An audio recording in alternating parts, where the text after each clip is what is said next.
Yeah, I came in with a saw. Ooh, yeah, I came in with a saw. Yeah, bitch, I flare red raw. Yeah, bitch, I flare red. Hey, what's up, y'all? So Slam Swaps, and today's gonna be a quick little jersey swap tutorial. So first thing you want to do is kind of find two pictures that are where the jerseys are relatively in the same position. They don't have to be dead on, but as long as they're similar, that's pretty good. Makes it a lot easier that way. Go ahead and open up Photoshop. Drag and drop the first picture that you got, the primary picture they're going to be using, into the Photoshop application. So once you got that to go, you want to make sure you go back and drag and drop your second picture you're going to be using the jersey for, and then you want to go ahead and start selecting that jersey. So I click the selection tool in the toolbar right there, up the size a little bit by messing with the bracket tools, and you want to go ahead and start doing that. I'm going to go ahead and select the whole jersey. Make sure you don't skip out on any parts because you'll be needing the whole jersey for the jersey swap. And as this goes on, I'm going to go ahead and fast forward this, and I will get back to you guys when it's all said and done.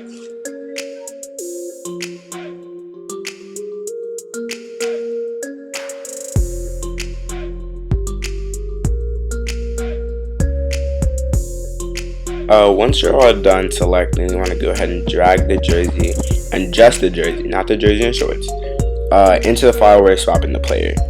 And then you want to click on Control T. Make sure you lock the aspect ratio there at the top, and just kind of drag the jersey out to size it up with the original jersey. Put it in a position where it kind of looks, about the same. You can have some parts taken out, doesn't really matter because you're gonna fix that here in a second. Control T, right click, warp. Warp is just kind of this tool that sizes up specific parts of the jersey and not the whole thing. You can use those little dots there just to kind of size everything out.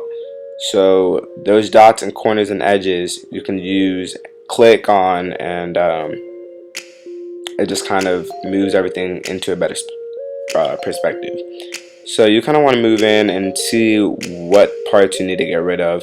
And you can see there's a lot of red from that Clippers jersey. So right now I'm just going to go ahead and try to warp again and see if I can minimize as much red as I possibly can. So once you're done basically warping, when you're warping, you're obviously not going to get every specific part. So if there's some left over, that's fine. So one thing I like to do is go to the background layer, and in the toolbar to your left, you see the smudge tool that I'm using here. I like to just kind of smudge parts of the original jersey underneath, or the original picture underneath the jersey. Just to kind of get rid of those extra parts that are hanging out. You can also use the clone stamp tool and the content aware tool, but the smudge tool is just a lot quicker. So I'm going to go back into the other file now, and now I'm going to select the shorts separately. Like I said, this is the best move. Rather than selecting the shorts and jersey all in one and then moving it over and trying to transform and warp it that way, it makes it a lot harder when you do it like that. But once you do the shorts and the jersey separately, you can work with each and make each part of the uniform look even better. So you want to do the same thing with the jersey, just kind of size it up to the best of your ability.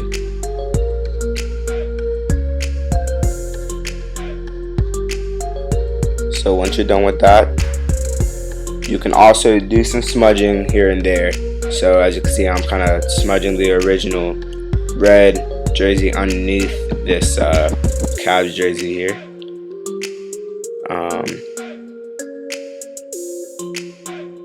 So you can do this as much as possible,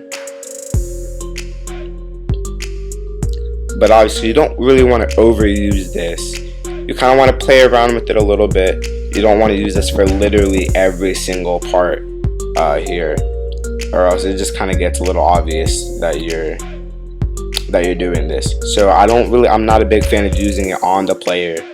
I just kind of like to use it on the background just to kind of blend things in, since the background's already blurred out. So here it just gives me the ability to warp even more now that I've smudged some parts out, and I warped that bottom piece just a little bit, and I think I'm gonna go back and just kind of get rid of stuff. So another tool I like to use is the blemish tool. Kind of looks like a band-aid there in the top, around the middle left. It's just like a brush that clone stamps for you. Basically, it just kind of gets rid of stuff. So you can use that and then use the smudge tool after that. It makes it a lot cleaner, because like I said, you don't want to overuse the smudge tool because it does have a blur to it. So it does have a blur. It's not like an exact brush. The brush that you're using for the smudge tool does have a bit of a blur to it. So it makes it a lot obvious. I mean, it makes it really obvious when you overuse it. So there you can see that there's like an original red jersey there in the back. And I think what I'm going to do with this, I'm going to select the part that's red, and just kind of change it to a dark blue. So you change to a dark blue here by clicking on edit there at the top, down to hue and saturation, clicking on reds and messing with the hue and changing it to a blue, and then darkening that blue out. Another way you can get to this is just by simply clicking Control U. Makes it a lot easier. And I think what I'm going to do with this is, just to blend this out even better, I'm going to go to the eraser tool and click a soft brush. That third brush I clicked there was pretty soft brush, and just kind of blend that in with the Cavs jersey that I put on him there. And think I'm going to go back and grab a sharp brush and erase that little yellow part that was sticking out there. So as you can see, we got like the yellow, the basis of the jersey done. We just kind of need to get rid of these numbers here by using that spot blemish tool. You can also clone stamp, which is like you're using other parts of the jersey to cover the numbers, obviously. So this does take a little bit depending on how big your file is. But I really like using this tool because it's just kind of like a brush. You're just kind of brushing over everything. It makes stuff a lot easier. So I'm going to get rid of that little yellow piece down there, and then we are good to go as for the numbers. As for replacing the numbers, I like to do that last because it's just kind of like the finishing step. So I'm going to kind of warp the collar area here, just to kind of get rid of that extra white there in the background. So you want to go to Edit, Puppet Warp, and what Puppet Warp is it's just kind of like a warp, but even more specific. It looks a little complicated, but it's really not, and it's extremely helpful. You just kind of want to pin down places where you don't want the jersey to move, because as you warp, the jersey will rotate. So you just kind of click to put down any pins that you want. And then after you do this, you will just start moving individual parts of the jersey, and it won't move the whole jersey itself.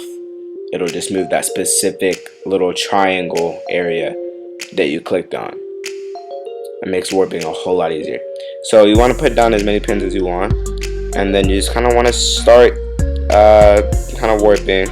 You can see that left sleeve that was kind of poking out, so I moved it over and then put a pin on it to keep it from moving. It's probably the perfect example I can give you on how Puppet Warp can be a little bit of a hassle, but it's pretty easy to fix. So keep on moving extra parts of the jersey, but it will get a little crooked there. That's why you don't want to use it too much. Just kind of want to use it to the best of your ability. So I'm going to go in here and kind of get rid of this red. I'm going to click on the background layer. Go to that blemish tool and just select that area with the brush.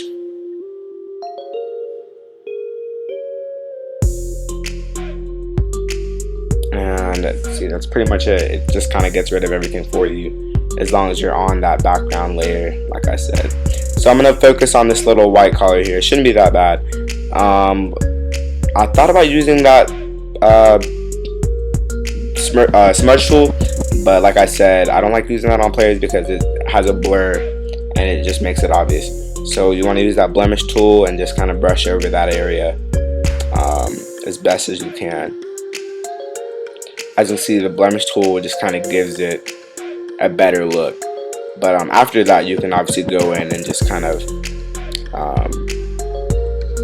get rid of those parts that are kind of sticking out but aren't too much of a struggle.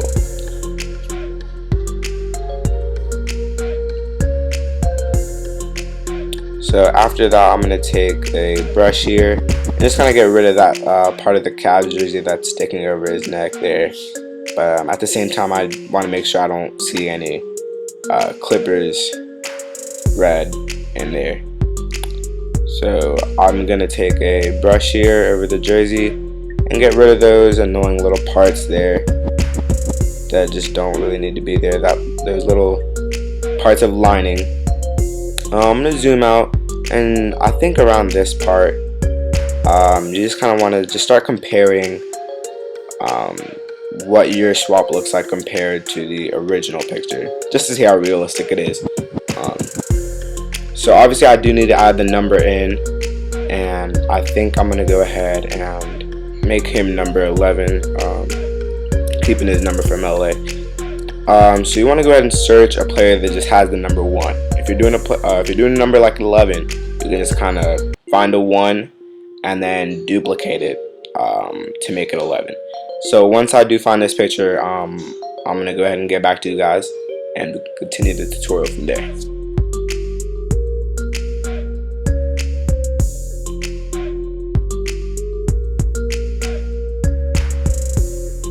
So once you have found a picture that works for you, want to go ahead and save it. And then, like you did with the other 2 files, you want to move drag and drop the file into Photoshop so that you can work with it. I'm going to go ahead and get rid of that file there because I don't think we'll be needing it. So drag and drop that file into Photoshop, and then you want to go ahead and get to selecting. Lower your brush by clicking the right bracket tool, and then select as much of the jersey, select as much of the number as you want. Make sure you don't leave anything out of it, just to make it look a lot more realistic.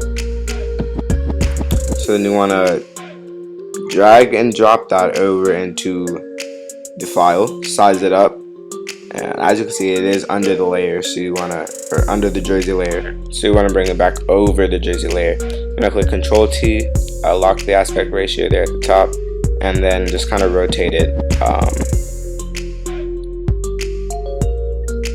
as best as you can. Change it in size, and this all just kind of varies on what type of on the picture that you're swapping. So right there, I just duplicated it by clicking Control J. That's how you duplicate a layer. So you just kind of want to work with this. As I'm just going to go ahead and change the reds here. The reds just kind of look a little bit more bright, than they need to be. So I'm going to go ahead and darken that out with the saturation and lightness tool. You can get here by clicking Command U.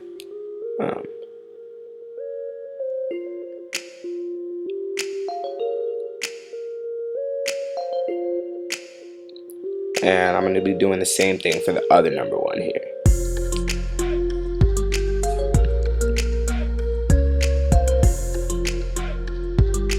But once you are finished with that, that is pretty much all there is to this jersey swap. Obviously you can design it or add whatever effects you want to do to it. I normally just darken out the background or whatever. There's so much more you can do to this, guys, but go ahead and save it. Make sure you like and subscribe, and I'll see you guys another time.